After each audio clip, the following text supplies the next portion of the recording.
Well, for more on this, we're now joined by Saad Jawad. He's a professor of political science and senior fellow of the Middle East Centre at the London School of Economics. He's live from London. Thank you very much for being with us, Professor Jawad.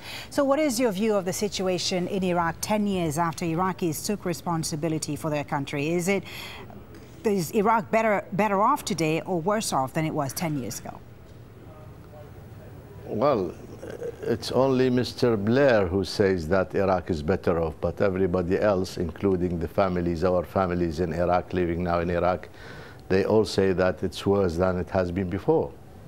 Who shares responsibility for the situation that the country finds in it? Who is to blame? Well, in the first place is the United States and Britain, who took the decision of invading the country, dismantling the country, and then leaving it in chaos without doing anything. And then the administration there, especially the U.S. administration headed by Paul Bremer, who have played havoc with Iraq during his term.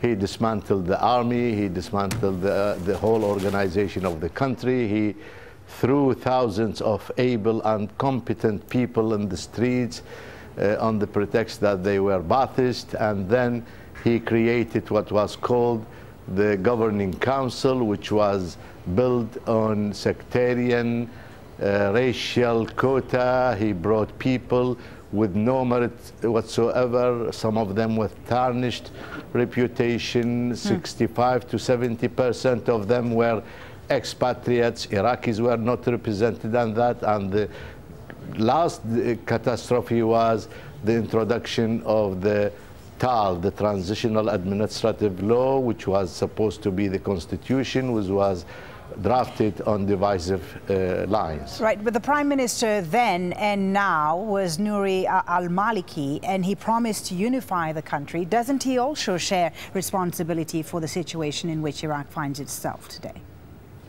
Yes, Mr. al-Maliki was not then a prime minister. It was Mr. Allawi. Yes, but he was part of the leadership. Yeah. Right. Yeah, and he is now the problem. He's not only sharing, but he is the problem now. He has not taken any step to unite the country. He started his policies on sectarian lines, following his party's politics, Al-Dawa party. He sidelined the Sunnis. He sidelined a lot of people who were against him. He took measures to bar people from going into the parliament, mainly or only because they have views that contrast with his views. And then he resorted to military actions instead of going into negotiations with Sunni areas and Sunni leaders.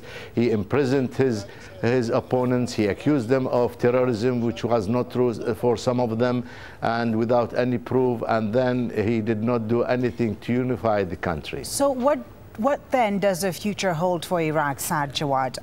Is the map of Iraq going to be redrawn? Is the country going to be partitioned, as some people are warning? Well, my view now is similar to my view in 2003. Iraq is going into a very bad period. It has a bleak future. The country is slowly divided on sectarian and racial lines. We can see what is happening in the north. We can see what is happening in the middle. And there are threats of the division of, real threats of the division of the country. And if Mr. al-Maliki insists on staying in power, it will be worse. The worst, even worse, was the people nominated to replace him, who have also some bad history, or a history not better than al-Maliki. Mr. Chalabi, Mr. Baqir Solag, or Mr. The other gentleman, I couldn't remember his name.